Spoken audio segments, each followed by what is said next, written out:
If you've ever felt like you keep doing the work, therapy, affirmations, mindset shifts, and your body still tenses up, you feel that physically, this video is for you. We're going to be talking about what is somatic healing, understanding how the body stores trauma, right? So if you're new to my channel, welcome. My name is Marissa Price. I'm a healing practitioner helping Black women heal from traumatic experiences, reclaim our power, rise from whatever we've encountered, right? And just build new lives rooted in rest, ease, and joy. And so if that resonates with you, please subscribe. If you're watching on LinkedIn, hello. I have a YouTube channel as well called Marissa Price Heals. And so welcome. If you're here joining live, let us know so we can say hello as always. If you're watching the replay, thank you so much.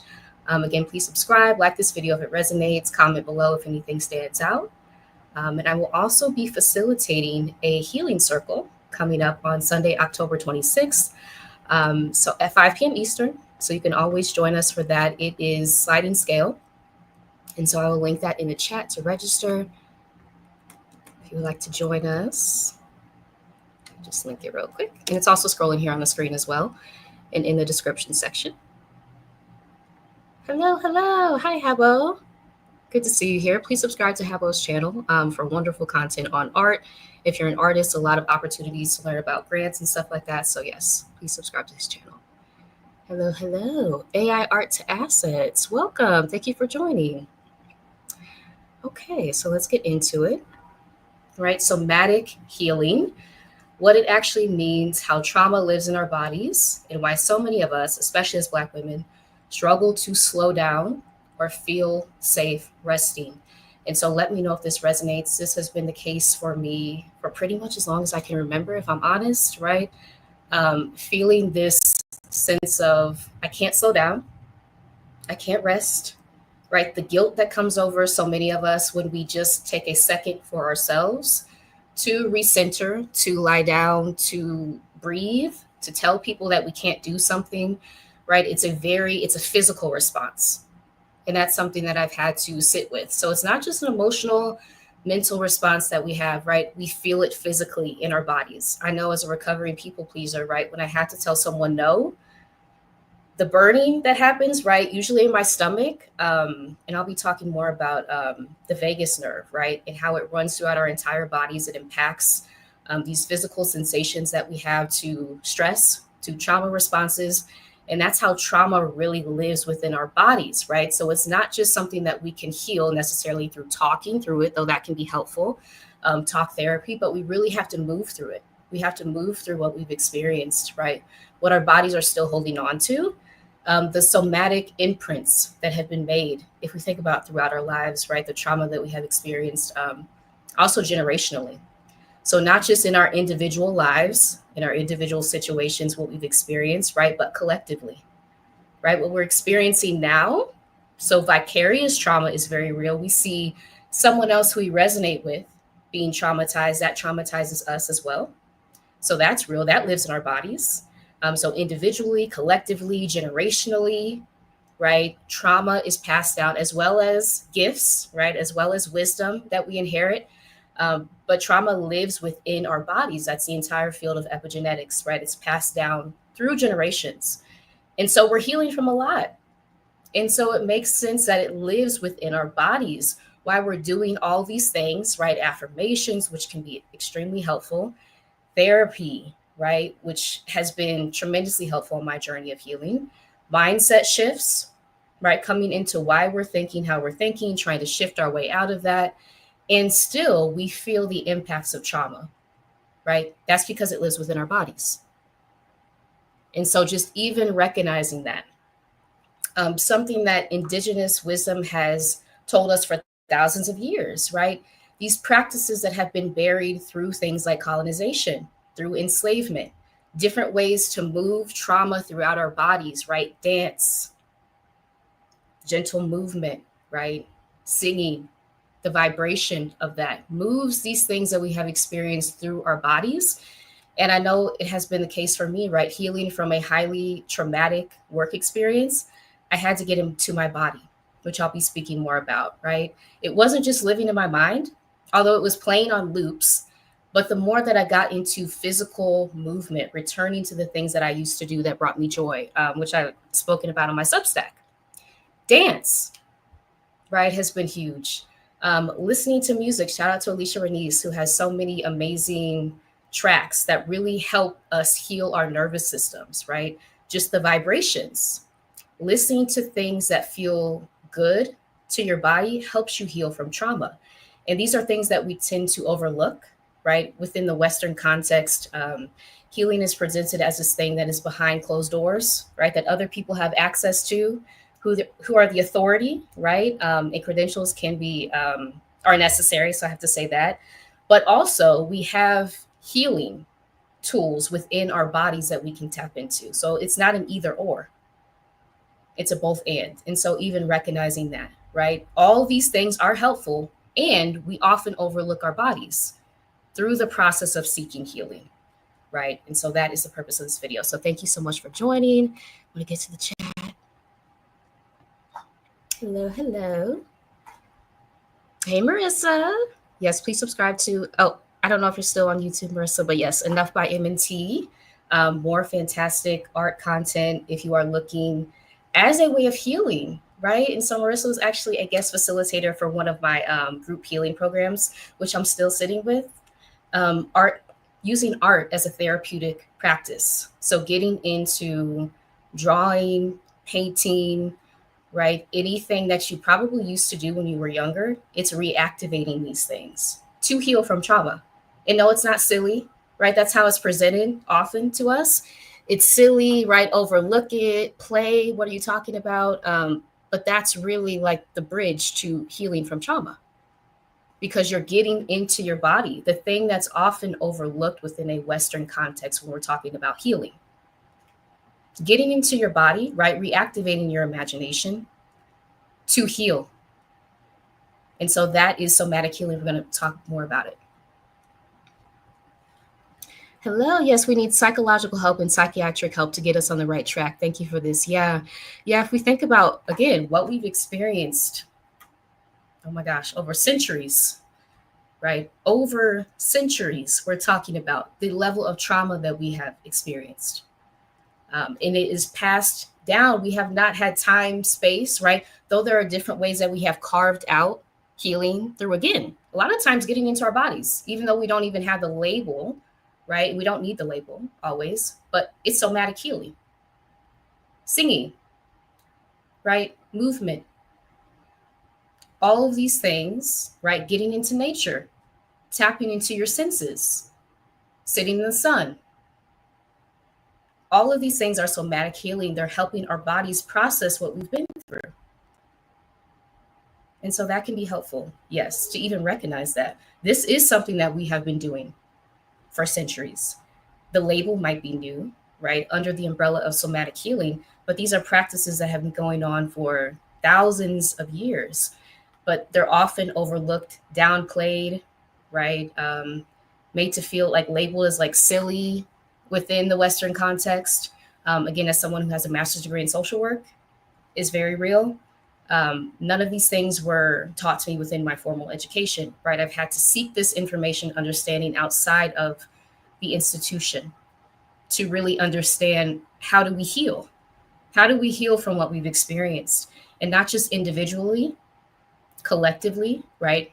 As a community, as a people, over thousands of years, what we have experienced, we haven't even scratched the surface of it. And so this is real. This is real. And so if you're even thinking about incorporating body-based healing practices into your routine, your wellness practice, please celebrate yourself, right? Because you're not just healing yourself as an individual. Again, you're healing your family.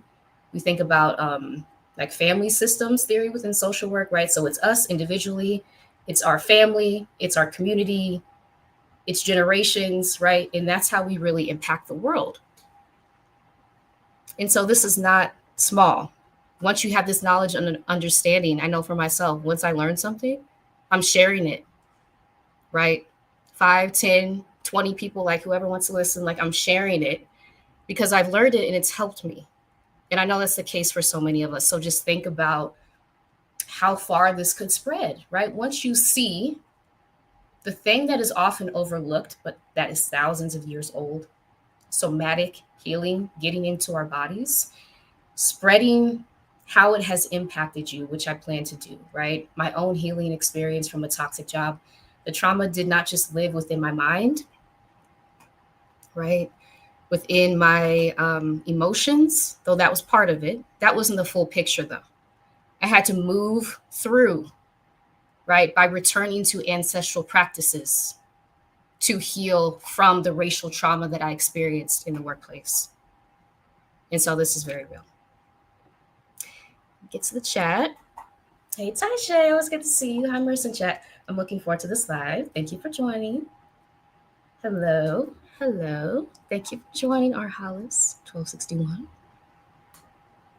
Oh, Marissa says, you're so sweet. Thank you. I'm still on YouTube break, but hopefully I'll be back soon. Okay, we're waiting for you. We're waiting for you. Yes. Again, if you're looking to incorporate art, Marissa has so many videos on her channel, Enough by M&T on YouTube. Taking what you already have, recycling materials to create things that bring you joy. Again, we're taught that this is silly. This is childish, right? And what's wrong with being childish? That's another topic. Adult supremacy is very real. But no, these things actually really provide a deep level of healing, which I think is why they're like so downplayed, right? Anything that people who are interested in upholding oppressive systems want to steer us away from, there's a reason for that, right? So digging deeper under the surface, why are they trying to keep me from bringing back the activities that I used to do when I was a child? Why are they labeling it as childish or trying to make fun of me? And then like dig a little deeper under the surface. There's a reason for that. There's power there. So something to think about. Hello, Leslie. Good to see you. Yes, thank you for being here. Oh, that's a good point. Hey, Jamila. Yes, the energy from trauma also resides in your home, on your furniture, in the air. Okay, this is opening my understanding. So thank you. I love this chat when we're able to share with each other because I had never thought about that. The energy from trauma also resides in your home, on your furniture, in the air. If we think about energy, right, and how it spreads, the impact of trauma. Yes. Yeah. Thank you for this. I'm going to have to sit with that. Okay, that part, what's wrong with being childish, right? What's wrong with being childish? Right? Because that's when we really knew. If I think about my own experiences as a child, that's when we had like the most solid understanding often of what was happening.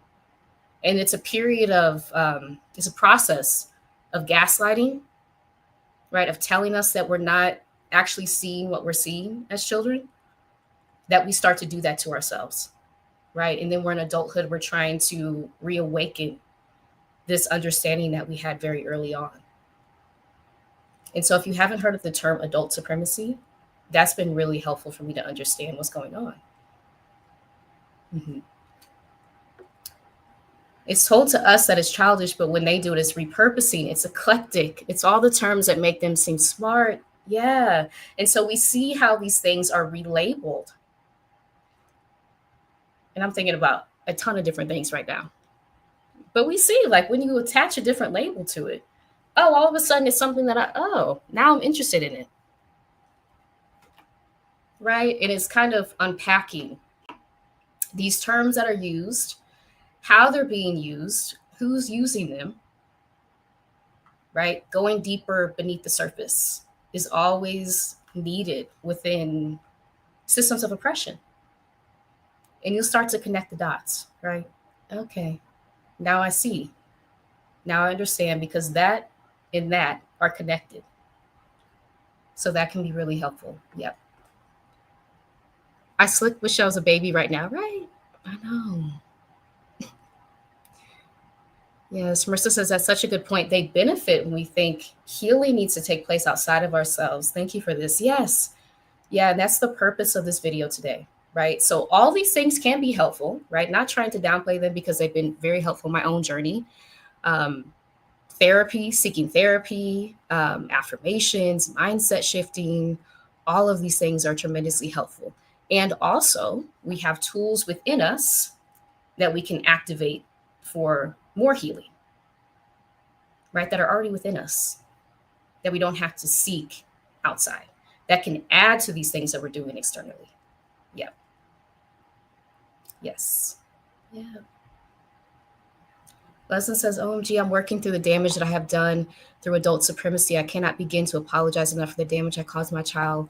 Thank you for this. Thank you for sharing this, Leslie. I know that a lot of people can resonate with this. And we're operating with the information that we have at the time, right? That's been helpful for me in self-compassion, in healing, right?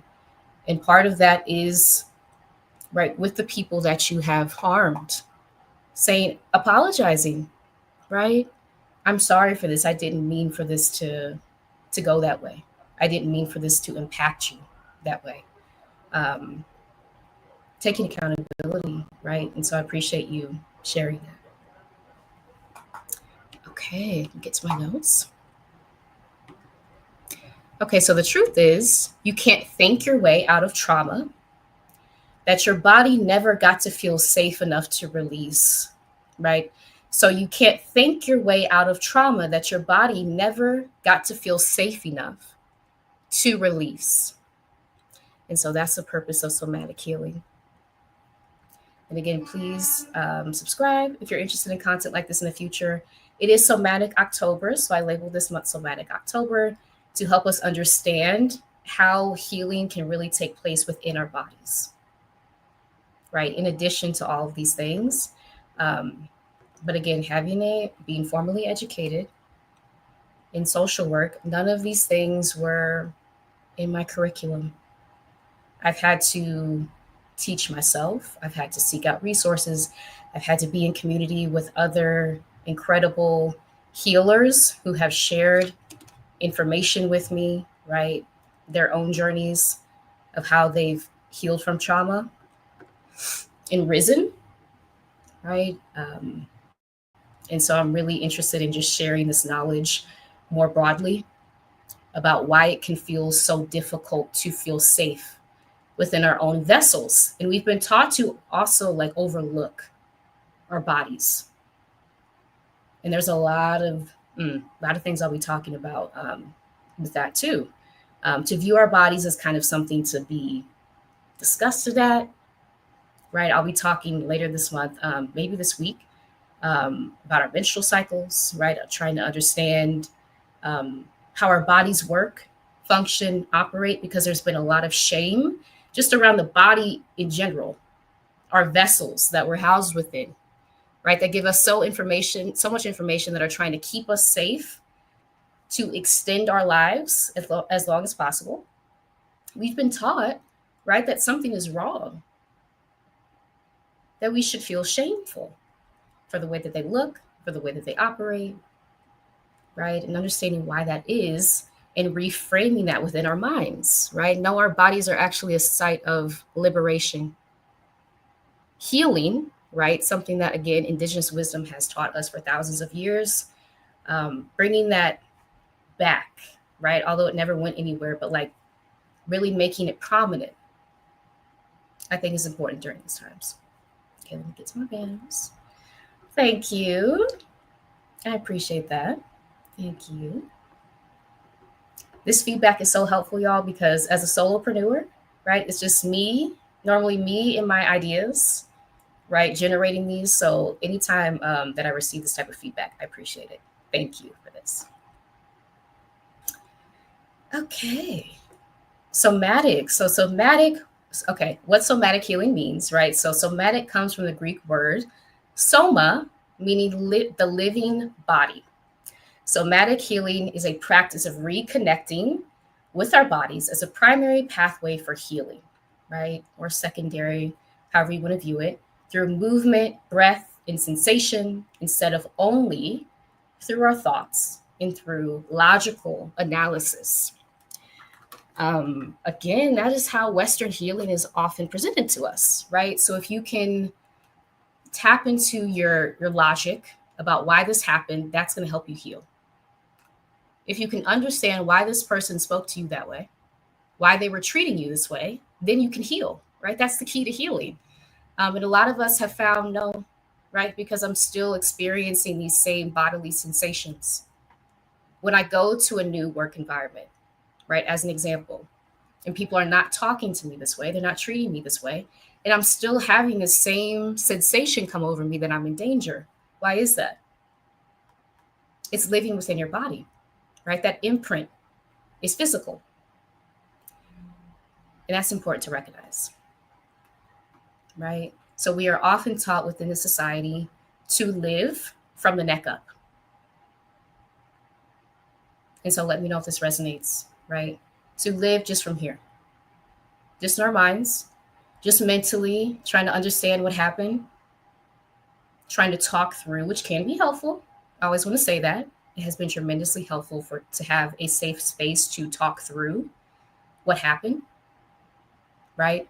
And also, there's a deeper level of healing that we can access if we tap into somatic healing. How were our bodies impacted by the trauma we experienced? If we think about all the trauma, and I use workplace as an example, workplace trauma, right? All the things that we experience, particularly as Black women in the workplace, insomnia, right? Microaggressions, the burning that you feel within your chest, right? Being told that you're doing too much, you're too loud, you're speaking up too much, and so you start to silence your voice. That has an impact on your throat chakra. Thank you to Coach Yolanda, who helped me understand what was happening when I experienced that. Loss of appetite,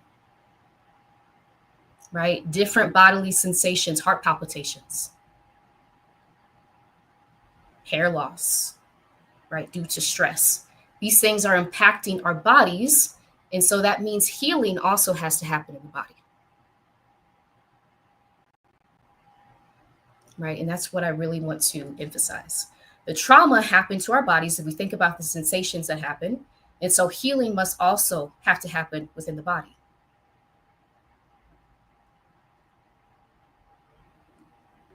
So just something to think about.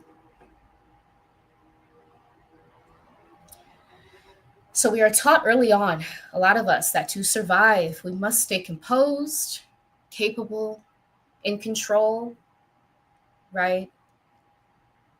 Of our bodies, of our facial expressions to survive. So it's coming from a very real place. Our bodies become sites of performance, performing for other people, for their validation, for their acceptance, right? Fawning is very real as a trauma response, right? Trying to appeal to the people who are harming you, to oppressing you, so that they can see you as kind of worthy of not being harmed. That's very real. So somatic healing invites us to reverse these things that we have learned, to come home to our bodies as a place of refuge, not a battleground, right? I can't think of the amount of times I have pushed through my body sensations that were telling me to stop, right? All these environments I have been in, telling me to leave, to exit. This place is harming you. We have been conditioned and socialized to override our body's messages. I just did a podcast episode on this, the racial origins of overriding our bodies, right? So we've been socialized through centuries, override those messages, that your body's trying to keep you safe. It's trying to extend your life, right? And what has been attached to that? If I heed my body's messages, that puts me in danger. That's what these systems tell us, right? And they show us. So this is very real. And so if you've ever felt disconnected from your body, let us know if you feel comfortable sharing, right? So many of us have learned to leave ourselves to stay safe within these environments, right? Within our homes, family systems, right? Communities, workplaces, school settings, The list goes on and on. If we think about the level of trauma that we have encountered and experienced, endured, the body has absorbed all of that. And so that's why it also has to be a site of healing. We can't overlook our bodies when it comes to healing, because the physical sensations of what we've been through live within our bodies. So even when we go to a new environment that is safe, we still have that same feeling, right? That same nervous system response. I don't trust it. Because before, right, you have that somatic memory. Before, when I trusted this environment, something happened to me, right? That put me in danger. And so I'm not going to trust it the next time. And that's why we have to really move through what we've experienced, the trauma, right? Through things like I'll share in a second. You can start with breath work, right? Deep breathing, gentle movement, tapping into the power of our senses. Our 5 senses can give us so much information, provide so much healing. If you think about something I've been doing recently, scents that bring me joy, right? Lavender, eucalyptus, all of these things, the power of our senses can help us heal. This is somatic healing too. Anything that is within the body, right, related to the body is somatic healing. And it cannot be overlooked when it comes to understanding how trauma has impacted us individually, at a community level, generationally, globally, right? How much trauma has impacted our bodies. You just can't overlook it because we feel the physical sensations of what we've experienced. And we still have those memories. So let me get to the chat. Jamila says, resonates 100% with me. I've moved from talk therapy. I need deep healing, no shade to talk therapy. It served me when I needed it. I know I now realize my wounds are deep. Thank you for this. Yes. And I feel the same way, right? The therapist who I work with using FMLA. So if you are at a job that offers that, this is actually EAP. That's what I wanted to say. Employee Assistance Program. If you're at a job that offers this provides you with free therapy sessions to work with a therapist. And you can look in your employee handbook for more information on that. But that was essential in helping me exit plan, helping me realize that what was happening to me was not my fault, so I could start my journey. So talk therapy has been beneficial in that way. And also, right, I still carry with me this physical trauma that I've experienced from the different things that came my way, right? Not just in the workplace and educational environments, family settings, right? These things have left a physical imprint on my nervous system, on the way that I move through the world. And that can't be overlooked when it comes to healing, right? Because you're missing such a huge piece of the trauma that we've experienced. So I appreciate you sharing this. Thank you. Thank you. Yes. Yeah, spirituality, good or evil, controls the mind, which controls the body. Yeah. Yeah. And getting into different practices can be helpful too. Yes. Yeah. Thank you for this. This is something I am actively learning, being patient with myself as I learn how to do a new yet powerful thing. You're welcome. You're so welcome. I'm glad it's helpful. Yeah, and I think that's so important, right? Being patient with yourself. As I just went over, this is deep. These are really deep things that we have experienced. And so please, self-compassion, being gentle with yourself. I did a video on my channel, Black women don't need more tough love, right? We really don't. We don't need more tough love. We don't need people to talk to us, right? Talk down to us, talk harshly to us. Something I always emphasize within my one-on-one healing and group healing programs, right? No, none of that. That is rooted in misogynoir. That is rooted in our oppression, right? I don't need you to talk to me in a harsh tone for me to get the message. Because no one, who else receives that message, right? No.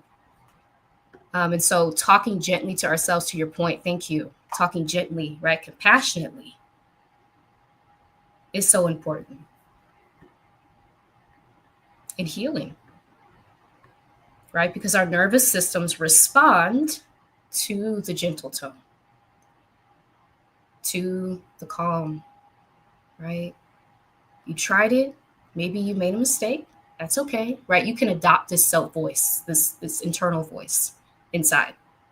Next time, right? Just try again. And how different that is from how we have been, a lot of us, unfortunately, have been spoken to throughout our lives. Yes. Okay. How trauma lives in the body, right? So trauma is not just a memory, it's an experience your body never got to complete. When something overwhelming happens to us, racism, sexism, right? Workplace harm, childhood neglect, microaggressions that build up over years, our nervous system activates as a survival response. Fight, flight, freeze, fawn. If you were not given safety or support in that moment that you experienced the trauma, your body stores the unprocessed energy of that exchange, right? That was harmful. The tension, the hypervigilance, the shutdown, all these things live within our bodies, right? Based on that experience that we had. So the body keeps a score, right? By Dr. Bessel van der Kolk. Says these things, right? And I'm reading his book right now.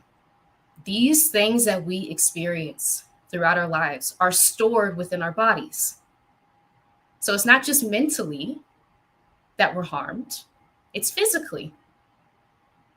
We're harmed by these things. If we think about the traumatic things, right?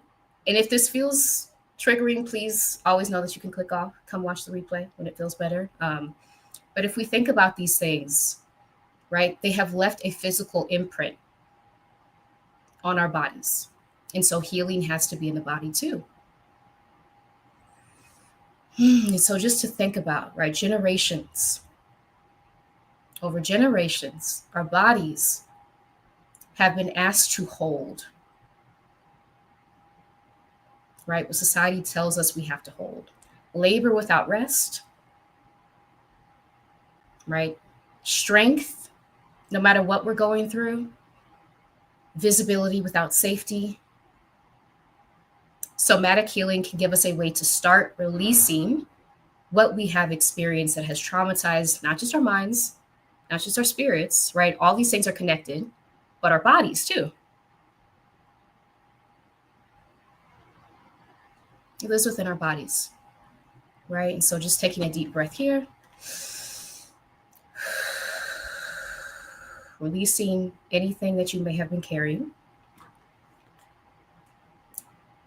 And know that you don't have to continue carrying that alone, right? That is the purpose of community healing spaces like this one. Again, I'll be facilitating a healing circle on the 26th, which is sliding scale, finding calm in chaos, where we'll be going over different somatic tools for healing. And again, just thinking about the impact of this. Once we learn something, the impact that it can have, family, right, community, environment, workplace, the impact can be really huge when we learn different ways to tap into the tools that we already come equipped with, right, in our bodies to heal and process trauma.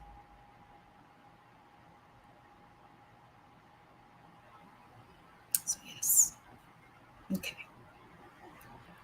Let me know how y'all are doing. I know some of the stuff can be heavy, so I appreciate if you're here live. Thank you for watching. Thank you for watching on the replay. If you're watching the replay. Right, so the science of safety. So your nervous system is constantly scanning for safety, right? A term called neuroception. If you have lived through trauma, your system might stay on high alert, even when there's no danger in your environment, right? So the environment can be safe, calm, peaceful, but you're still in that same mode of feeling like you're in danger. That's because the imprint of the trauma that you experience lives within your body, right? So that's why slowing down can feel terrifying sometimes. Your body literally does not feel safe enough to rest.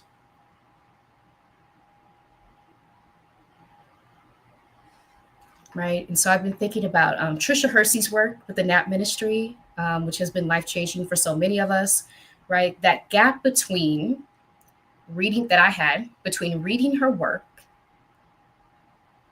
kind of seeing how visionary it was, knowing that I needed to do it, right? I needed to rest, I needed to slow down. There was a gap between that for me of years, right? Because my nervous system, my body did not feel safe enough to rest at points. I felt like I had to keep going, right? That's a trauma response. And so, even understanding that, right? If you know that you need to rest logically, but it feels like you can't get to that point,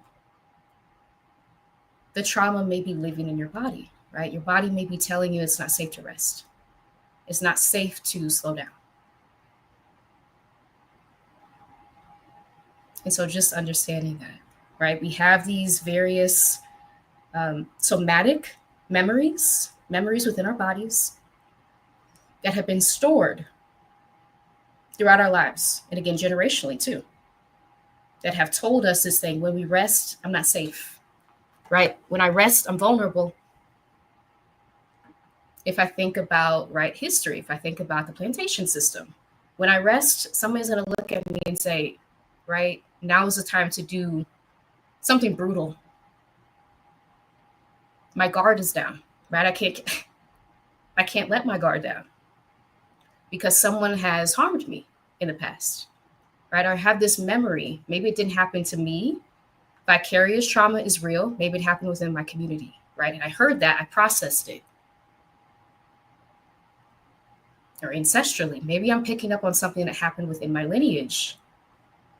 That's why it doesn't feel safe to rest. That's why I can't allow myself to rest. Even recognizing that. The reason I'm feeling like I cannot rest is within my body, right? That doesn't mean all is lost. You just have to move through this initial discomfort after you recognize that and take it little by little over time, right? Minute by minute sometimes. If you have a minute to rest every day and building up, it has to be a process over time so that your body feels safe enough to get to that point that logically you know you need to be at. You know you need to rest. You know you're moving too fast. But why does it feel impossible to slow down? Your body doesn't feel safe enough to slow down. Right? So even again, leading into self-compassion, gentleness, patience, as you navigate that process, that gap between I know I need to rest, how do I get there? It's going to be a process over time, right? Telling yourself, it's safe for me to rest now, right? I'm in a safe place, right? I'm in a safe environment, right? Even housed within my own body, that counts too. I can grant myself that permission. And it might be a process over time of working to that, working up to that, but it's not impossible. Right? And just to recognize that it's not impossible. And if it feels terrifying, there's nothing wrong with you. Right? You probably have experienced trauma and you have that memory that is not safe to rest, right? Even if not you individually, again, vicarious trauma, maybe someone within your family, community, and you've stored their memory within your body, because that's real too, ancestrally. All of these things are living within us. And so recognizing that that might be the gap.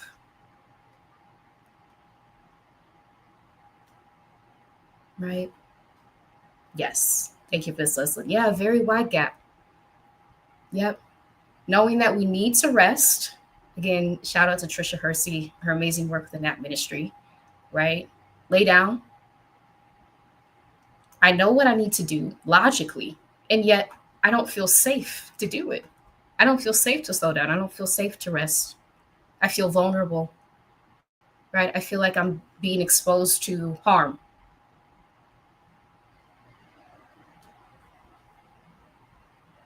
And so please know that you're not the only one that experiences this. Right? I've had to move through this. There's no point, I think, that you arrive at where you don't have to. It's a lifelong practice of incorporating these cues to your body that it's safe, right? Again, not gaslighting ourselves. There was a point where you couldn't slow down, right? Because it wasn't safe. Please don't gaslight yourself, right? There was a point when that happened. And now, this point that you're at, this doesn't require that same response. And this is where something like play, exploration, creativity can come into play, because your brain kind of gets that way of thinking outside of the box, right? This situation is not this situation. And maybe this situation I'm in requires a different reaction, even though my body's responding the same way because I have this imprint, right, from trauma. But maybe this environment that I'm in doesn't require that.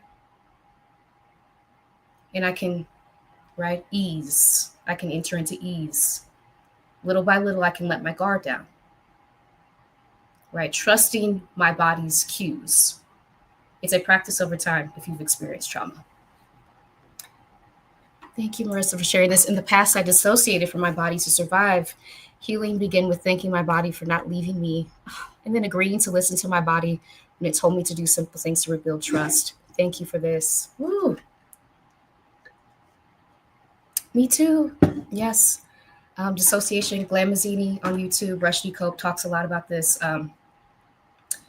Dissociation, right? A lot of us will leave our bodies when we're experiencing trauma in the present moment, right?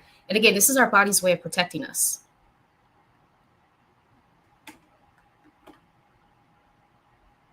And so it can feel scary.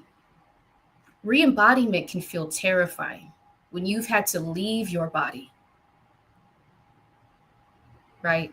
Because you were experiencing trauma. And so I do want to recognize that. Again, why I say it's a gentle, compassionate process over time.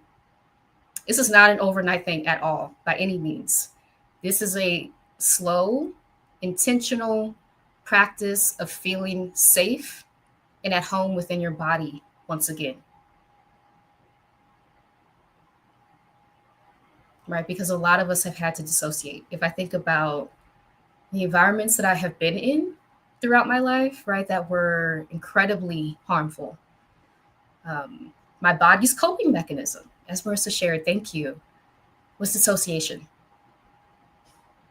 Kind of feeling like you're floating above yourself. You're not really here. You're not really present, right? Your mind is somewhere floating off. And all the times that we have had to do that.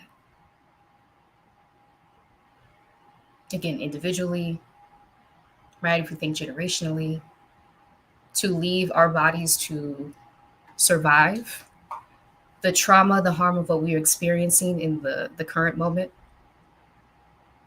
right? And so that's why the resistance to coming back into your body as a source of liberation, it can feel like I'm not coming back into my body, right? Because I know that I had to leave before. So if you're feeling that resistance, know that nothing is wrong with you, right? That's a very valid response to what you experienced in the past, having to leave your body because it didn't feel safe. You were not in a safe environment. And yet, right, the full spectrum of healing really cannot occur without us addressing the trauma that has happened to our bodies. And so going on your own time, right, little by little, and we'll be doing a practice actually that may be helpful in this live. But recognizing, right, even deep breaths. Deep breaths can signal to your body that you're safe, right? Can reactivate your prefrontal cortex, which is the part of our brains that do all this like really deep strategizing, planning, right? Future thinking. When we're in survival mode, we don't have access to that full level of deep, complex thought, right? And it can start with something like deep breaths. Right, so somatic healing helps you rewire, and I do have a video on rewiring your brain too on my channel that may be helpful if you're interested in this. That response, right, through gentle body-based practices, grounding through the senses,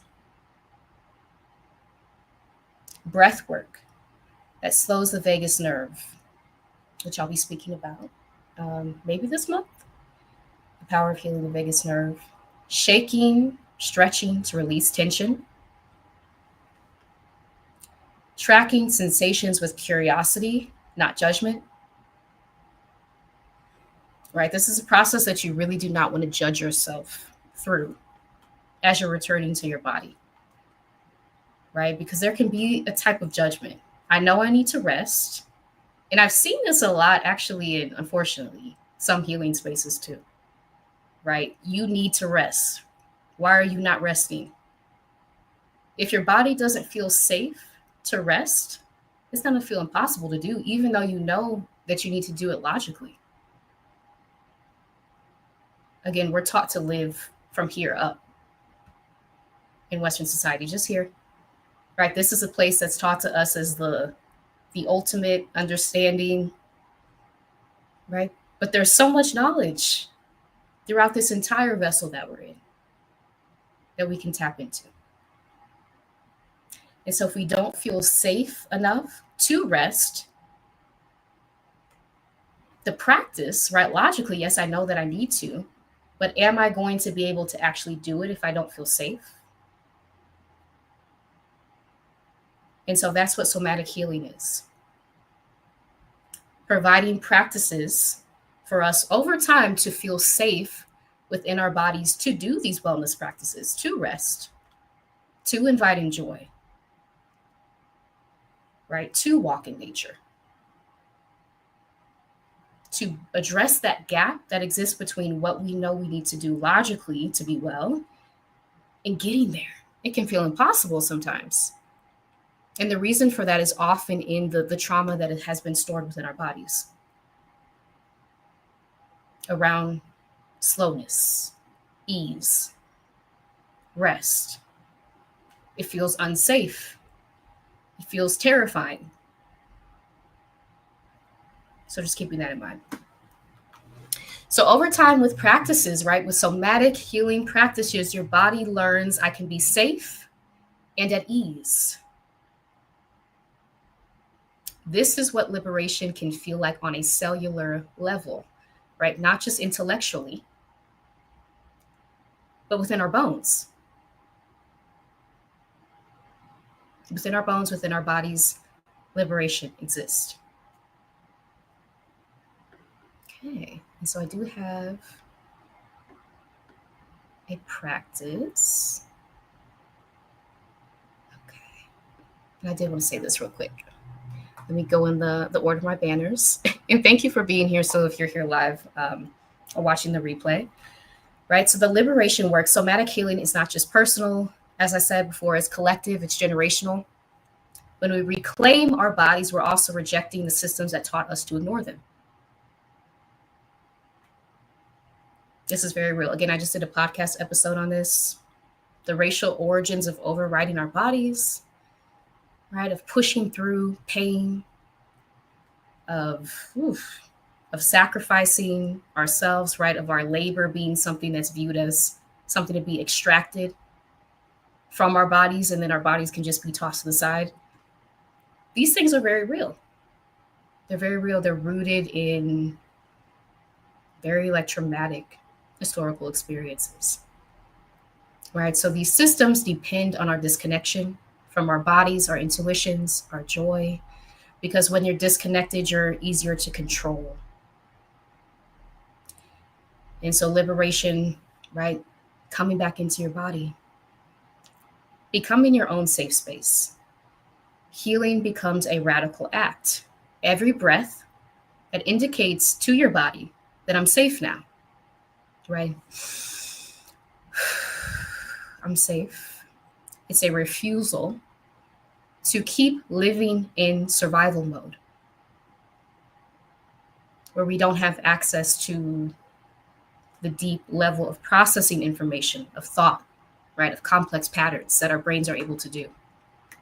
When we're in survival mode, as these systems love to keep us in, we don't have access to that. And so you're granting yourself full access to your body's capabilities when you engage in somatic healing. When you view your body as a site of liberation, not something that's annoying, right, and inconvenient, something that you have to push through. No, this is your site of liberation, right? This is something that you should feel safe in. It's your vessel on earth. Every time you rest, you interrupt a system that really wants to see you exhausted. Unfortunately, it's the truth. And so we're going to do a somatic practice for beginners. Hello, hello. Thank you for joining Human Trafficking Awareness. That's so important. Thank you. Love this name. Yes. Thank you for joining us. Okay. So again, this is beginner friendly. If you are new to the entire term of somatic healing, you're in the right place. Somatic healing is just, again, body-based healing, right? Somatic meaning body. So it's body-based healing when our bodies tend to be overlooked within healing spaces. Viewing your body as a site of liberation can be extremely powerful, right? And something that has been taught to us as off limits, right? Something to just push through, something that's annoying, something that's giving us these signals to slow down, but we need to keep working through them. That's oppression, right? That's oppressive messaging. So just recognizing that, and over time incorporating a practice of coming home to your body, right, which we'll be covering in this practice, is liberatory, right? Okay, so let's get started. Wherever you are, know that you don't have to be anywhere else but here, right? You don't need any of these things that we're taught we need: special music, candles, perfect stillness, silence, your brain to be completely off. You don't need any of those things. Your presence here is enough. So just taking a deep breath here together.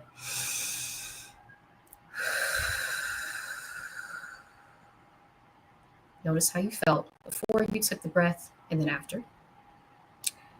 Know that you're allowed to arrive fully, gently, and without apology. So just begin by noticing where your body meets the surface, right? Whether you're standing, sitting, just bringing your awareness. Where are the points that your body is touching a surface? Maybe you're sitting in a chair. Maybe you're lying down, standing. Again, just noticing the points of contact, feeling the gravity holding you. The floor, the chair, the earth. You don't have to hold everything right now. All right, let the ground do some of the holding for you. If it feels okay, placing a hand on your heart and a hand on your belly, right, to ground yourself into your body. Notice the rise and fall beneath your hands as you breathe. Notice that you are breathing. You're engaging in somatic healing. The body already knows how to return to balance. And now bringing your attention inward, asking your body, either out loud or silently, what do you need me to know right now? So you might feel warmth, tingling, tightness, or even numbness. There's no right answer. Just notice with curiosity and release any judgment that might pop up. If there's a part of your body that feels heavy or tense, imagine sending a breath there, softening, expanding, offering compassion. Know that you don't have to fix what you feel, just witness it. This is how we begin to reclaim our bodies as safe places right, as our homes. And just breathing here.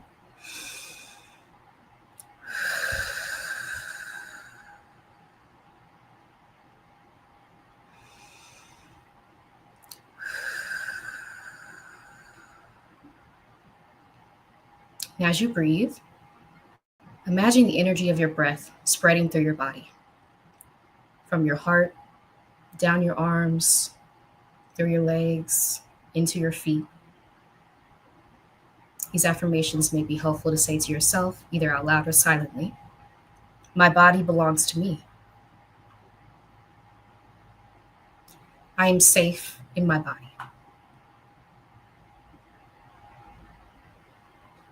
My rest is revolutionary, right? So just taking a moment here to thank your body for showing up, even if it still feels awkward, uncomfortable, or uneasy, that's part of the process, right? So you brought your awareness to your body, which is somatic healing. And so if you close your eyes, just gently reawakening your body, gentle movement, shaking your hands, toes, taking one last deep breath. Just notice how you felt before and after. This is somatic healing that we just went through, right? Beginner friendly. It's coming back into our bodies, breathing deeply, reminding ourselves that we're safe within our vessels. So, again, if you would like to join us on the 26th, please register for Finding Calm in Chaos, a somatic healing circle for Black women and femmes, which I will be facilitating, which is sliding scale. The link to register is scrolling here on the screen, in the description section, as well as here on this tab. But please join us over there. Let me get to the comments real quick. I want to thank y'all for being here, for journeying with me as we understand what somatic healing is, something that we've already been practicing probably, maybe every day. It's just the label affixed to it, right? Which can be helpful to say, oh, I'm healing my body, right? I'm engaging in somatic healing. I'm breathing. I'm tapping into the power of my senses. I'm going into nature, right? Moving gently. I'm dancing. I'm singing. These are all somatic healing practices. And so I hope this video really drove that home. Yes, you're welcome, Marissa. Thank you for being here. Thank you. You're so welcome. Thank you for being here. Yes, y'all. So please join us on the 26th if you're interested in a healing circle similar. We'll be covering like similar things to what I just did with this beginner-friendly practice. You do not at all have to be an expert at somatic healing. You could just be curious, right? Intrigued by what it can feel like for your body to feel safe again, right? That's the purpose of the circle. And so I thank you so much for being here. As always, I might be live later this week with another topic, but please look out for that. Please subscribe to my channel, like this video if it resonated, comment below if anything stood out. And I appreciate you all as always. Bye, y'all. Thank you.